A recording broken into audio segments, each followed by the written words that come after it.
Hello guys, मैं जितेंद्र आपका आपके यूट्यूब चैनल पे स्वागत करता हूं और आशा करता हूं सभी लोग अच्छे होंगे, एकदम स्वस्थ होंगे। तो भाई जैसा कि हमें पता है कि हम लोग आर्मी का प्रैक्टिस सेट जो है वो लगा रहे थे जीके का, जिसमें हमने कल पूरे 50 क्वेश्चन लगाए हैं। 50 क्वेश्चन का ये आपका सेट रहेगा। तो जो भी भाई मेरा आर्मी की तैयारी कर रहा है वो सभी बच्चे जल्दी से लाइव आ जाइए, क्योंकि आज आपके धमाकेदार तरीके से हम जो है पूरे 50 क्वेश्चनों को सॉल्यूशन करेंगे। और ज़्यादा से ज़्यादा वीडियो को शेयर कीजिए, कमेंट्स करिए और लाइक करिए, और वीडियो के शुरू से लेके अंत तक जुड़ बने रहें वीडियो के साथ में। और आपके 50 यानी 50 में से कितने नंबर हैं सभी लोग कमेंट्स करेंगे। तो चलिए आज की क्लास को प्रारंभ करते हैं ज़्यादा समय ना लेते हुए। पहला क्वेश्चन है, देखिए आपकी स्क्रीन पर। भगवान महावीर का जन्म कब हुआ था? ध्यान देना बच्चा, क्या है? भगवान महावीर का जन्म कब हुआ था? पहला ऑप्शन है 750 ईसा पूर्व में, सेकंड है 563 ईसा पूर्व में, थर्ड है 540 ईसा पूर्व में, या फोर्थ है 330 ईसा पूर्व में। तो ध्यान देना बच्चा, अगर मैं बात करता हूँ महावीर स्वामी का जन्म कब हुआ था, तो इनका जन्म हुआ था 540 ईसा पूर्व में, यानी कि सी आंसर जो है बिल्कुल सही और एकदम करेक्ट है। तो मेरे मित्रों, जितने भी बच्चे आर्मी अग्निवीर की तैयारी कर रहे हैं वो सभी बच्चे तैयार हो जाए, क्योंकि रोजाना अब आपकी 8 बजे जीके की मोस्ट इंपोर्टेंट जो 50 क्वेश्चन है रोजाना आपके सॉल्यूशन कराए करेंगे भाई। तो जल्दी से इस वीडियो को अपने मित्रों के पास, अपने दोस्तों के पास, क्या है भाई, अपने फोनों में, ग्रुपों में इसे शेयर कर दें। चलिए अगला क्वेश्चन देखिए क्या है, ध्यान देना बच्चा। भगवान बुद्ध का महापरिनिर्वाण जो मृत्यु कब हुई थी, यानी कि जो मृत्यु हुई थी महावीर यानी भगवान बुद्ध के, याद रखना, तो उसे क्या कहते हैं? उसे कहा जाता है महापरिनिर्वाण कहा जाता है। तो ये कब हुई थी इनकी जो मृत्यु हुई थी? इनकी मृत्यु 563 ईसा पूर्व में हुई है, 540 ईसा पूर्व में हुई है, 483 ईसा पूर्व में हुई है, या 488 ईसा पूर्व में हुई। तो जल्दी से कमेंट्स करके बताएं। तो बच्चा याद रखना, अगर मैं भगवान बुद्ध की बात करता हूं तो इनकी जो मृत्यु हुई थी ये हुई थी आपकी 483 ईसा पूर्व में हुई थी। तो ये आंसर क्या है? बिल्कुल करेक्ट और बिल्कुल सही है। चलिए अगला क्वेश्चन चलते हैं। देखिए अगला क्वेश्चन क्या है बच्चा, ध्यान देना। भगवान महावीर का देहावसान कब हुआ था? देखिए अभी तक हमने किसके बारे में, महावीर यानी गौतम बुद्ध के बारे में पढ़ा है। अब किसके बारे में पढ़ रहे हैं? महावीर के बारे में। तो महावीर का देहावसान का मतलब है मृत्यु कब हुई थी? तो बच्चा याद रखना, 563 ईसा पूर्व में हुई है, 540 ईसा पूर्व में, या फिर बच्चा ध्यान देना 483 ईसा पूर्व में, या फिर 468 ईसा पूर्व में। तो बच्चा ध्यान देना, इसका राइट आंसर क्या होगा? 468 ईसा पूर्व। तो राइट आंसर क्या है? डी आंसर है। जिस भी भाई ने डी आंसर दिया है वो बिल्कुल सही और एकदम करेक्ट दिया है। बहुत बढ़िया भाई, आप लोगों के जवाब आ रहे हैं। इसी तरीके से आप लोग जवाब देते रहिए। और जितने भी मेरे मित्र अभी चैनल के साथ नए जुड़े हैं सभी के सभी चैनल को क्या कर लें, सब्सक्राइब कर लें। तो चलिए इसके बाद अगला क्वेश्चन देखते हैं। देखिए अगला क्वेश्चन क्या है आपकी स्क्रीन पर। चाणक्य का वास्तविक नाम क्या है? ध्यान देना कि चाणक्य का जो वास्तविक नाम है वो क्या है? हरिसेन है, विष्णुगुप्त है, अश्वघोष है, या कपिल है? तो भाई कमेंट्स कीजिए। जो चाणक्य हैं जिन्हें कौटिल्य कहा जाता है उनका नाम क्या है बच्चा? याद रखना। तो उनका जो नाम है वो है विष्णुगुप्त है। उनका जो, याद रखना, ओरिजिनल नाम है वो क्या है? विष्णुगुप्त। तो बहुत बढ़िया, आप लोगों के जवाब आ रहे हैं। इसी तरीके से कमेंट्स करते रहिए। चलिए बढ़ते हैं अगले क्वेश्चन की तरफ। और अगला क्वेश्चन क्या है, ध्यान देना। अर्थशास्त्र के लेखक कौन थे? याद रखना, अर्थशास्त्र के लेखक कौन है बच्चा? याद रखना, कालिदास, कौटिल्य, वात्स्यायन, या बाणभट्ट। तो बताइए अर्थशास्त्र के जो लेखक हैं बच्चा वो कौन है? तो याद रखना ये कौन है आपके? कौटिल्य। भाई कौन है? कौटिल्य। और कौटिल्य का ही नाम क्या है? तो याद रखना इनका ही जो नाम है वो है आपका विष्णुगुप्त। क्या है बच्चा? याद रखना विष्णुगुप्त। इसका राइट आंसर क्या हो जाएगा? बी बिल्कुल सही आंसर है। चलिए बहुत बढ़िया भाई, आप लोगों का जवाब आ रहा है। इसी के साथ ध्यान देना, अगला क्वेश्चन देखो क्या है बच्चा आपका। अगला क्वेश्चन ध्यान देना, अगला नेक्स्ट क्वेश्चन है। सम्राट अशोक की पत्नी ने उसे बहुत प्रभावित किया था, उनका क्या नाम था? यानी अशोक की जो पत्नी है उनका क्या नाम है बच्चा? बताइए। करुवाकी, महारानी देवी, रानी पद्मावती, या तिस यक्षा। तो जल्दी बताइए राइट आंसर क्या होगा बच्चा? याद रखना। तो कमेंट्स करें भाई, इसका राइट आंसर क्या है जल्दी से।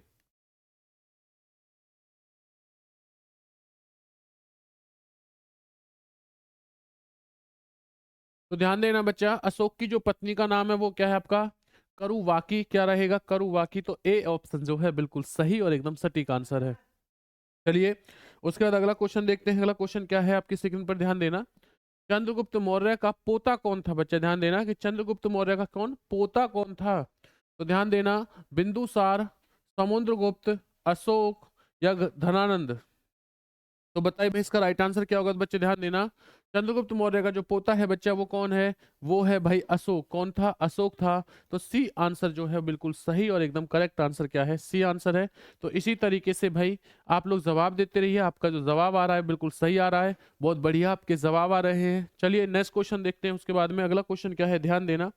अगला क्वेश्चन है, निम्न में से प्राचीनतम राजवंश का नाम बताइए, यानी जो सबसे प्राचीनतम जो राजवंश है वो कौन सा है बच्चा? ध्यान देना, हून है, कुषाण है, गुप्त है या मौर्य है? तो बच्चा बताइए कि इसका राइट आंसर क्या होगा, कि जो प्राचीनतम राजवंश है वो कौन सा है? तो बच्चा ध्यान देना, ये जो राजवंश है वो कौन सा है आपका? मौर्य। तो राइट आंसर क्या हो जाएगा बच्चा? याद रखना, डी आंसर जो है बिल्कुल सही और एकदम सटीक है। आप लोगों के जो जवाब है वो बिल्कुल सही और सटीक आ रहे हैं मेरे मित्रों। इसी प्रकार से तैयारी करते रहिए और जवाब देते रहिए, अपनी नॉलेज को चेक करते रहिए कि जो आप तैयारी कर रहे हो, जो 22 अप्रैल को आपका एग्जाम होने वाला है, क्या अभी आप उसकी एग्जाम को क्रैक करने के लायक हो या नहीं हो। अगर जो भी आपकी गलती है या जो भी आपकी मिस्टेक हो रही है, उस चीज को पहचानिए और राइट आंसर को देते रहिए। इससे क्या है कि आपका जो कॉन्फिडेंस लेवल है वो बढ़ता रहेगा। तो इस वीडियो को अपने मित्रों के पास, अपने दोस्तों के पास शेयर कर देना, क्योंकि अब कंटिन्यू रोजाना आपकी 8 बजे लाइव जो याद रखना क्लास रहेगी भाई, रोजाना आपकी इसी प्रकार से क्लास रोजाना चलेगी। चलिए नेक्स्ट क्वेश्चन देखते हैं। कौटिल्य, विष्णुगुप्त, चाणक्य किस का प्रधानमंत्री था? देखो आ गया ना भाई, कौटिल्य, विष्णुगुप्त या चाणक्य, तीनों में से किसी का भी नाम ले, ध्यान देना। तो ये किसके प्रधानमंत्री थे याद रखना? चंद्रगुप्त प्रथम के, चंद्रगुप्त मौर्य के, समुद्रगुप्त के या बिंदुसार के? तो बच्चे याद रखना, ये किसके वो थे याद रखना प्रधानमंत्री? ये थे भाई प्रधानमंत्री चंद्रगुप्त मौर्य के थे। तो इसका राइट आंसर क्या हो जाएगा? बी हो जाएगा। तो बी आंसर जो है बिल्कुल सही और एकदम सटीक है। चलिए उसके बाद में अगला क्वेश्चन देखते हैं। सांची के स्तूप का निर्माण किसने कराया था? चंद्रगुप्त मौर्य ने, बिंदुसार ने, अशोक ने या समुद्रगुप्त ने? तो बच्चे ध्यान देना, जो सांची का स्तूप है इसका जो निर्माण कराया था बच्चा, वो किसने कराया है? ये कराया है भैया आपका अशोक ने। तो राइट आंसर क्या हो जाएगा? सी मेरे मित्रों। तो जिस भी भाई ने सी आंसर लगाया है वो बिल्कुल सही एकदम सटीक लगाया है। चलिए उसी के बाद नेक्स्ट क्वेश्चन देखते हैं। अगला क्वेश्चन आपकी स्क्रीन पर क्या है ध्यान देना भाई। निम्न में से किस शासक ने अपने जीवन के अंतिम दिनों में जैन धर्म को अपनाया था? ध्यान देना कि किस शासक ने अपने जीवन के अंतिम दिनों में किसे जैन धर्म को अपनाया था? चंद्रगुप्त मौर्य ने, बिंदुसार ने, अशोक ने या समुद्रगुप्त ने? तो ध्यान देना, अगर मैं बात करता हूं कि वह जो राजा था वह या वह जो शासक था जिसने अंतिम दिनों में किसने जैन धर्म को अपनाया था, उनका नाम था याद रखना चंद्रगुप्त मौर्य। तो राइट आंसर क्या है? ए आंसर जो है बिल्कुल सही है। बहुत बढ़िया भाई, इसी तरीके से जवाब देते रहिए। चलिए अगला क्वेश्चन देखते हैं। अगला क्वेश्चन क्या है ध्यान देना। मुद्रा राक्षस नामक पुस्तक के लेखक कौन थे? विशाखा दत्त, कालिदास, धनवंतर या चरक? तो बताइए बच्चा राइट आंसर क्या होगा? जो मुद्रा राक्षस जो नामक पुस्तक है ये किसने लिखी है? तो याद रखना, ये जो पुस्तक लिखी थी ये लिखी थी आपकी विशाख दत्त ने। किसने लिखी है भाई? आपकी विशाख दत्त ने लिखी है। तो ए आंसर जो है वो बिल्कुल सही और एकदम सटीक आंसर है आपका। चलिए इसी के साथ अगला क्वेश्चन देखते हैं। अगला क्वेश्चन देखिए आपकी स्क्रीन पर क्या है। मौर्य काल में शिक्षा का प्रमुख केंद्र निम्न में से कौन सा था? नालंदा, वैशाली, तक्षशिला या कन्नौज? तो बताइए भाई कि जो मौर्य काल में शिक्षा का जो प्रमुख केंद्र है वो कौन सा है? तो बच्चा याद रखना, वो है आपका तक्षशिला। और इस तक्षशिला के अंदर ही क्या था याद रखना, कि शिक्षा को महत्वपूर्ण माना जाता था। जो तक्षशिला है बच्चा, आप लोग ये बताओगे कमेंट्स करके, जो तक्षशिला पड़ता है वह भारत के किस राज्य में पड़ता है? बच्चा याद रखना, भारत के किस राज्य में पड़ता है? सभी लोग भाई कमेंट्स करके मुझे बताएं, मैं आपके कमेंट्स का आंसर का वेट कर रहा हूं। तो जल्दी से बताइए कि तक्षशिला जो है भारत के किस राज्य में पड़ता है। अगला क्वेश्चन देखते हैं, उसके बाद में अगला क्वेश्चन क्या है बच्चा ध्यान दीजिए। नेक्स्ट क्वेश्चन है, इंडिका नामक जो पुस्तक है उसके लेखक कौन है? मेगास्थनीज है, विशाखापट्टनम है, सॉरी विशाख दत्त है, कालिदास या भास? तो जल्दी बताइए भाई राइट आंसर क्या होगा? इंडिका जो पुस्तक है याद रखना, ये कौन किसने लिखी थी? इंडिका पुस्तक लिखी है मेगास्थनीज ने। तो ए आंसर बिल्कुल सही है।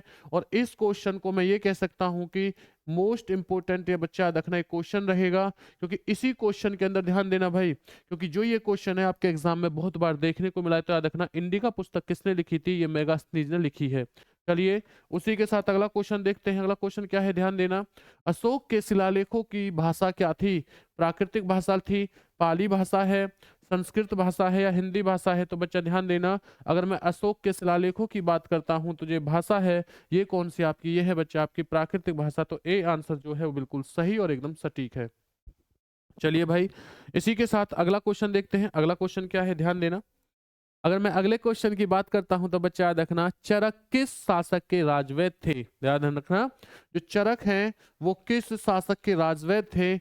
अशोक के, हर्षवर्धन के, कनिष्क के या चंद्रगुप्त मौर्य के? तो ध्यान देना, अगर मैं बात करता हूं बच्चा चरक की, तो चरक जो शासक थे वो किसके थे? याद रखना, यानी किसके मतलब राजवैद थे? तो ये थे कनिष्क के।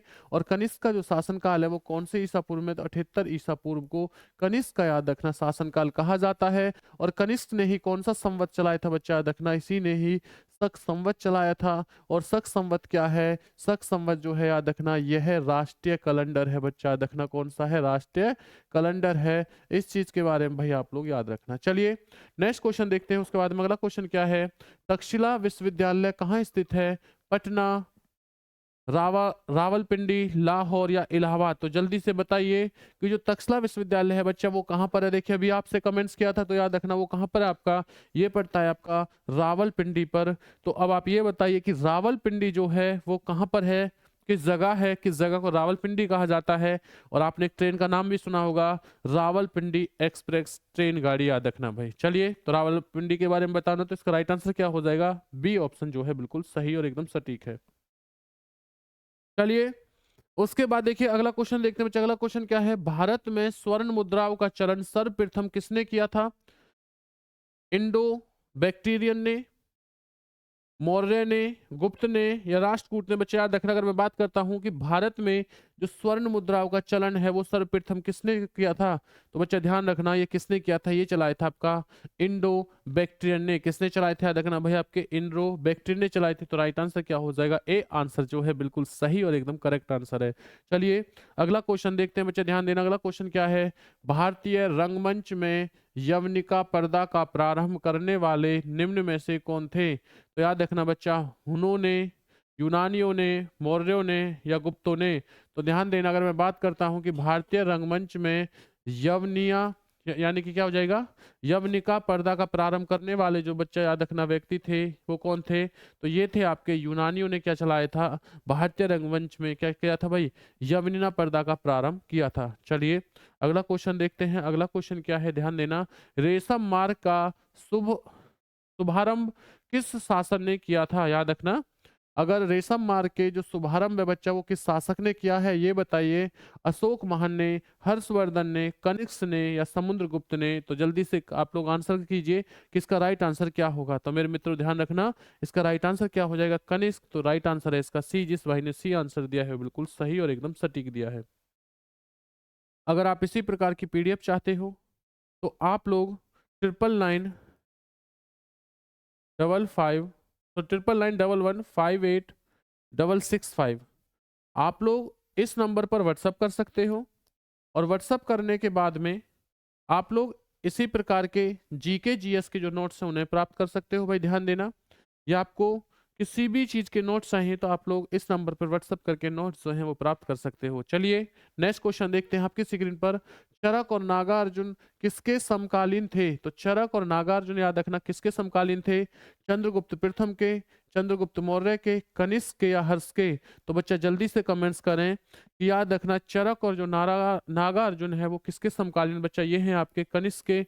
तो किसके थे भाई? आपके कनिष्क के, क्योंकि चरक के बारे में इससे पहले आपको थोड़ी देर पहले मैंने आपको पढ़ा दिया है। चलिए अगला क्वेश्चन देखते हैं। अगला क्वेश्चन क्या है बच्चा, ध्यान देना कि शक संवत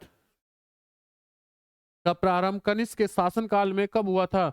50 ईस्वी में, 60 ईस्वी में, 70 ईस्वी में या 78 ईस्वी में? तो बच्चा याद रखना किस में जाएगा भाई आपका? 78 ईस्वी में। तो याद रखना शक संवत जो है यही कौन सा संवत है? कैलेंडर आपका, यही आपका राष्ट्रीय कैलेंडर है। तो बच्चा इसका राइट आंसर क्या हो जाएगा? 78 जो है वो बिल्कुल सही और एकदम करेक्ट है। चलिए नेक्स्ट क्वेश्चन देखते हैं, उसके बाद में ध्यान देना, विक्रम संवत का प्रारंभ काल कब का है? तो विक्रम जो संवत है इसका जो प्रारंभ काल है बच्चा वो कब का है? ध्यान देखना, 48 ईस्वी का, 50 ईस्वी का, 58 ईस्वी का या 60 ईस्वी का? तो बच्चा ध्यान दीजिए, विक्रम संवत का प्रारंभ है वो किस पे रहेगा? ये रहेगा आपका 58 ईस्वी पर, यानी कि सी ऑप्शन जो है वो बिल्कुल करेक्ट और एकदम सही आंसर है। चलिए मेरे मित्रों आगे देखते हैं नेक्स्ट क्वेश्चन क्या है, आपकी स्क्रीन पर ध्यान देना। गुप्त वंश का संस्थापक कौन था? चंद्रगुप्त प्रथम, श्रीगुप्त, घटोत्कच गुप्त या चंद्रगुप्त? तो बताइए भाई कि जो गुप्त वंश का संस्थापक है वो कौन है बच्चा, ध्यान देना। तो अगर मैं इसके वंश के संस्थापक की बात करता हूं तो ये संस्थापक कौन थे? ये थे आपके श्रीगुप्त। भाई कौन थे? श्रीगुप्त। याद रखे तो श्रीगुप्त जो है वो बिल्कुल सही और एकदम करेक्ट आंसर है मेरे मित्रों। नेक्स्ट क्वेश्चन की तरफ हम लोग बढ़ते हैं। अगला क्वेश्चन क्या है, ध्यान देना। गुप्त काल में चंद्रगुप्त प्रथम के 9 रत्नों में से कौन सा प्रसिद्ध खगोल वैज्ञानिक व गणितज्ञ था? तो याद रखना, अगर गुप्त काल में अगर हम प्रसिद्ध किसकी, वैज्ञानिक की बात करते हैं, गणितज्ञ की बात करते हैं, तो बच्चा वो कौन था? ध्यान देना, वो थे भाई आपके नागार्जुन। कौन थे? याद रखना, आपके नागार्जुन। तो राइट आंसर क्या हो जाएगा? नहीं, नागार्जुन नहीं होगा भाई, थोड़ा यहाँ पे वो नागार्जुन नहीं होगा, ये आपके आर्यभट्ट रहेंगे, क्योंकि जीरो की खोज करने वाले कौन थे? आर्यभट्ट। तो याद रखना बच्चा कौन रहेंगे? तो ये आपके वैज्ञानिक। और याद रखना आपके गणितज्ञ कौन है बच्चा? आपका डी ऑप्शन, यानी कि आर्यभट्ट जो है वो बिल्कुल राइट आंसर होगा। क्या रहेगा आपका? डी आंसर जो है बिल्कुल सही और एकदम सटीक है। चलिए अगला क्वेश्चन देखते हैं। भारत का नेपोलियन किसे कहा जाता है बच्चा? देखना, श्रीगुप्त को, चंद्रगुप्त प्रथम को, समुद्रगुप्त को या विष्णुगुप्त को? तो ध्यान देना, भारत का जो नेपोलियन कहा जाता है वो कहा जाता है समुद्रगुप्त को। तो बच्चा राइट आंसर क्या हो जाएगा मेरे मित्रों? सी आंसर जो है बिल्कुल एकदम सही और एकदम सटीक आंसर है। चलिए अगले क्वेश्चन की तरफ इसके बाद हम लोग बढ़ते हैं। अगला क्वेश्चन क्या है, ध्यान देना कि किस काल को भारत का स्वर्णिम काल कहा गया है? यानी कि भारत का जो स्वर्णिम काल है वो कौन सा है? मौर्य काल, संगम काल, गुप्त काल या राजपूत काल? तो बच्चे याद रखना, जो भारत का स्वर्णिम काल कहा गया है वो कहा गया है भाई आपको गुप्त काल को, यानी सी आंसर जो है बिल्कुल सही आंसर है। चलिए मेरे मित्रों, उसके बाद अगला क्वेश्चन देखते हैं। देखिए, फाइयान जो एक चीनी यात्री था, किसके शासनकाल में भारत आया था? हर्षवर्धन के, चंद्रगुप्त प्रथम के, चंद्रगुप्त द्वितीय के या अशोक के? तो बताइए, फाइयान जो एक चीनी यात्री था वो किसके शासनकाल में भारत आया था? तो मेरे मित्र याद रखना, वो किसके में आया था? वो आया था चंद्रगुप्त द्वितीय के में। तो राइट आंसर क्या हो जाएगा? सी ऑप्शन जो है बिल्कुल राइट आंसर है।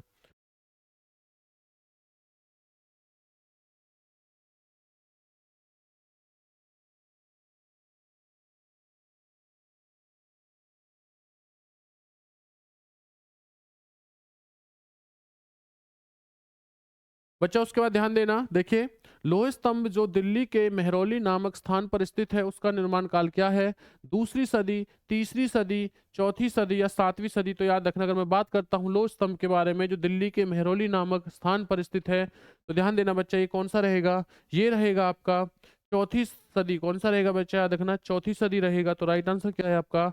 यानी कि सी ऑप्शन जो है बिल्कुल सही है। चलिए नेक्स्ट क्वेश्चन देखते हैं। धनवंतरी जो चंद्रगुप्त विक्रमादित्य के राज दरबार के नवरत्नों में से एक थे का कार्यक्षेत्र क्या था? यानी कि जो धनवंतरी थे उनका बच्चा काम क्या था? याद रखना, तो उनका काम था खगोलीयविद का, गणितज्ञ का, चिकित्सक का या कवि का? तो बच्चा याद रखना, धनवंतरी वर्तमान समय में धन सबसे ज्यादा किसके पास होता है? डॉक्टर। और डॉक्टर को क्या कहते हैं भाई? चिकित्सक कहते हैं। तो याद रखना, राइट आंसर क्या हो जाएगा मेरे मित्रों? सी आंसर जो है बिल्कुल सही और एकदम करेक्ट आंसर है। चलिए अगला क्वेश्चन बढ़ते हैं। उसके बाद में अगला क्वेश्चन क्या है, याद रखना, अमरकोश नामक पुस्तक जो चंद्रगुप्त द्वितीय काल में लिखी गई थी के लेखक कौन थे? ध्यान देना, कालिदास, अश्वघोष, अमर सिंह या वारह मिहिर? तो भाई बताइए, ध्यान देना।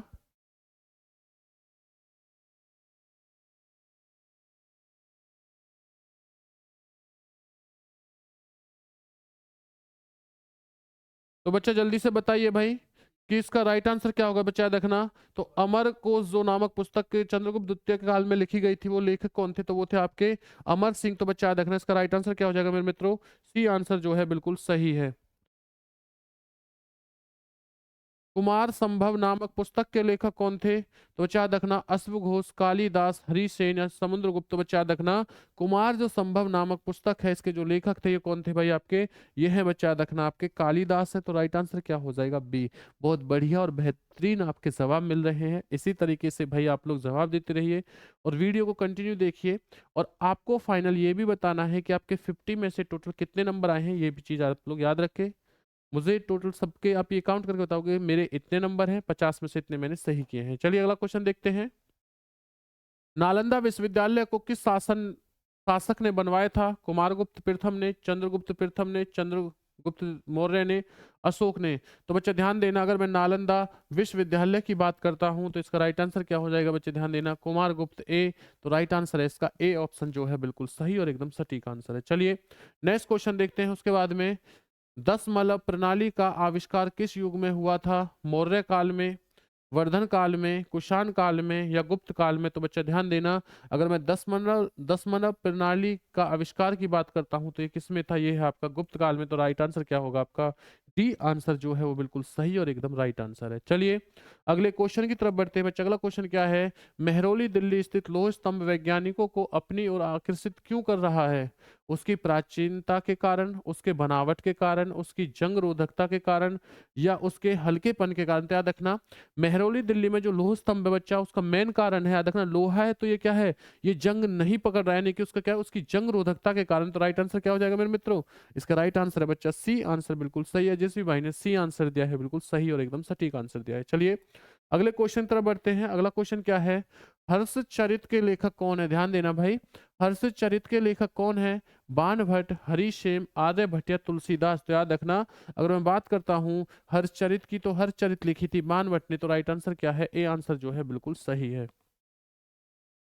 चलिए अगला क्वेश्चन पढ़ते हैं उसके बाद में देखिए, हर्षवर्धन के शासनकाल में कौन सा चीनी यात्री भारत आया था? तो हर्षवर्धन की अगर मैं बात करता हूँ कि कौन सा जो यात्री है, चीनी यात्री भारत आया था, हवेन सांग था, फाइयान था, इबन बतूता था या बच्चा याद रखना शी जिंग था? तो बच्चा याद रखना, हर्षवर्धन के शासनकाल में आने वाला जो व्यक्ति था वो था आपका ह्वेन सांग। तो राइट आंसर क्या होगा, ए आंसर जो है बिल्कुल सही और एकदम सटीक है। चलिए नेक्स्ट क्वेश्चन देखिए, किस शासक को भारतवर्ष का दूसरा अशोक कहा जाता है? चंद्रगुप्त, विक्रमादित्य को, हर्षवर्धन को, समुद्रगुप्त को, इनमें से कोई नहीं? तो याद रखना, अगर भारतवर्ष का दूसरा अशोक मैं कहता हूं तो इसका राइट आंसर क्या होगा भाई, तो ये रहेगा आपका हर्षवर्धन का। बच्चा किसे कहा गया है, हर्षवर्धन को कहा गया है भारतवर्ष का दूसरा अशोक कहा गया है। चलिए नेक्स्ट क्वेश्चन पढ़ते हैं उसके बाद में, बाणभट्ट किस शासक के राज दरबारी कवि थे? बच्चे ध्यान देना, अगर मैं बात करता हूं किसके बारे में भाई, बाणभट्ट के बारे में, तो बाणभट्ट जो हैं समुद्रगुप्त, कनिष्क, अशोक या हर्षवर्धन? तो याद रखना भाई, ये राइट आंसर क्या हो जाएगा, हर्षवर्धन। तो जिस भी मेरे भाई ने डी आंसर दिया है वो बहुत बेहतरीन और बहुत मजेदार वाला दिया है। तो आप लोग कंटिन्यू इसी तरीके से जवाब देते रहिए और वीडियो को अपने दोस्तों के पास, अपने मित्रों के पास शेयर कर दें ताकि वो बच्चे भी इस वीडियो का फायदा उठा सकें। चलिए नेक्स्ट क्वेश्चन देखते हैं। अगला क्वेश्चन क्या है, भारत की यात्रा करने वाला प्रथम विदेशी यात्री कौन था? ह्वेन सांग, फाइयान, इल्तुतमिश या मेगास्थनीज? तो बच्चे याद रखना, मैं बात करता हूँ कि भारत की यात्रा करने वाला प्रथम जो विदेशी यात्री था वो कौन था भाई, आपका मेगास्थनीज था। कौन था याद रखना, मेगास्थनीज। तो ये मुझे कमेंट्स करके बताएं कि मेगास्थनीज किसके शासन काल में आया था? बच्चे याद रखना, शासन काल में आया था। तो जल्दी से कमेंट्स करके बताएं क्योंकि इससे पहले मैं आपको पढ़ा चुका हूँ इस चीज के बारे में। चलिए बहुत बेहतरीन आप लोगों के जवाब आ रहे हैं। नेक्स्ट क्वेश्चन देखते हैं उसके बाद में, शून्य की खोज किसने की थी? बाणभट्ट ने, आर्यभट्ट ने, नागार्जुन ने, भास्कर ने? तो बच्चा याद रखना, अगर मैं शून्य की यानी जीरो की बात करता हूं तो जीरो की खोज करने वाले थे आपके आर्यभट्ट। तो राइट आंसर क्या हो जाएगा, बी ऑप्शन यानी कि आर्यभट्ट बिल्कुल सही है। क्योंकि इससे पहले भी मैं थोड़ी चीज आपको बताता जा रहा हूँ, वही क्वेश्चन बाद में आपको देखने को मिल रहा है, तो इस चीज के बारे में विशेषकर ध्यान दीजिए। चलिए अगला क्वेश्चन देखते हैं, हितोपदेश नामक पुस्तक के लेखक कौन है? बच्चा ध्यान रखना, कालिदास, वराहमिहिर, नारायण पंडित, बाणभट्ट? तो याद रखना, अगर मैं बात करता हूँ हितोपदेश नामक पुस्तक की तो ये किसने लिखी है, ये लिखी है आपकी नारायण पंडित ने। तो राइट आंसर क्या हो जाएगा, सी आंसर जो है बिल्कुल सही और एकदम सटीक है। चलिए अगला क्वेश्चन देखते हैं उसके बाद देखिए, मानव द्वारा सबसे पहले प्रयोग में लाए जाने वाला अनाज कौन सा है? बच्चा जौ, गेहूं, चावल या बाजरा? तो ध्यान देना, अगर मैं बात करता हूं प्रयोग में लाई जाने वाला अनाज जो है बच्चा वो कौन सा है आपका, वो है आपका जौ। तो राइट आंसर क्या होगा मेरे मित्रों, ए आंसर जो है बिल्कुल सही और एकदम सटीक है। चलिए अगला क्वेश्चन देखते हैं उसके बाद में, मुद्रा राक्षस नामक जो पुस्तक के लेखक हैं वो कौन है भाई? ध्यान देना, चाणक्य, आर्यभट्ट, कालिदास या विशाख दत्त? तो ध्यान दीजिए, अगर मैं बात करता हूँ किस चीज के बारे में, मुद्रा राक्षस के बारे में, तो बच्चे इसका राइट आंसर हो जाएगा आपका, मेरे ध्यान देना, विशाख दत्त। बच्चा क्या आंसर रहेगा याद रखना, विशाख दत्त। तो राइट आंसर क्या है आपका, डी। तो जिस भाई ने डी आंसर दिया है बिल्कुल सही और एकदम सटीक आंसर दिया है। चलिए मेरे मित्रों अगला क्वेश्चन देखते हैं, मानव द्वारा सर्वप्रथम कौन सी धातु प्रयोग में लाई गई थी? लोहा, तांबा, सोना या चांदी? तो मानव द्वारा जो सब प्रथम जो धातु प्रयोग में लाई थी बच्चा वो कौन सी, ध्यान देना, वो धातु थी तांबा। तो कौन सी है भाई, तांबा। मोस्ट इंपोर्टेंट क्वेश्चन है। और अगर आप इसी प्रकार की पीडीएफ चाहते हो तो आपकी स्क्रीन पर जो नंबर चल रहा है आप वहां पर व्हाट्सअप कर सकते हो, जो नोट्स है उन्हें प्राप्त कर सकते हो। चलिए अगला क्वेश्चन देखते हैं। दिल्ली का या दिल्ली की स्थापना किसने की थी? परमारों ने, सोलंकियों ने, चौहानों ने या तोमरों ने? तो याद रखना इसी को दिल्ली भी कहा जाता था, जिसमें दिल्ली का लिखा हुआ है, ठीक है। तो इसी को दिल्ली कहते हैं। तो इसकी जो स्थापना है बच्चा वर्तमान, यानी कि मैं कह सकता हूं कि जो फिलहाल जो है वो किसने की थी, तो वो की थी, याद रखना, सोलंकियों ने। किसने की थी भाई? नहीं, सोलंकी नहीं होगा भैया, सोलंकी गलत हो जाएगा बेटा। परमार भी नहीं है, सोलंकी भी नहीं है, चौहान भी, तोमर बेटा। और किसने की है? तोमरों ने की है। तो याद रखना भाई इसका राइट आंसर क्या हो जाएगा, डी ऑप्शन जो है बिल्कुल सही है। तो ये गलत हो जाएगा, ये तीनों के तीनों ऊपर के क्या है भाई आपके गलत हो जाएंगे। राइट आंसर क्या है आपका, डी ऑप्शन जो है बिल्कुल सही है। तो यानी क्या हो जाएगा आपका, यानी तोमरों ने की है, तो इसका राइट आंसर है आपका डी आंसर बिल्कुल सही और एकदम सटीक है। विजय स्तंभ का निर्माण किसने करवाया था? राजा जयसिंह ने, महाराणा प्रताप ने, राणा कुंभा ने या राणा सांगा ने? तो विजय अगर स्तंभ की बात करता हूं तो बच्चा ये करवाने वाले थे राणा कुंभा। और राणा कुंभा कहाँ के राजा थे? आप लोग जल्दी से कमेंट्स कीजिए। चलिए अगला क्वेश्चन देखते हैं, उसके बाद में नेक्स्ट क्वेश्चन देखिए क्या है भाई। भारत के प्रथम मुस्लिम आक्रमण करने वाला आक्रमणकारी कौन था? मोहम्मद बिन कासिम, सिकंदर, मोहम्मद गौरी या सेल्यूकस? तो ध्यान देना बच्चा, अगर मैं बात करता हूं कि मुस्लिम आक्रमण करने वाला जो भारत पर प्रथम था वो कौन था? मोहम्मद बिन कासिम था। तो राइट आंसर क्या हो जाएगा, ए ऑप्शन जो है बिल्कुल सही और एकदम सटीक है।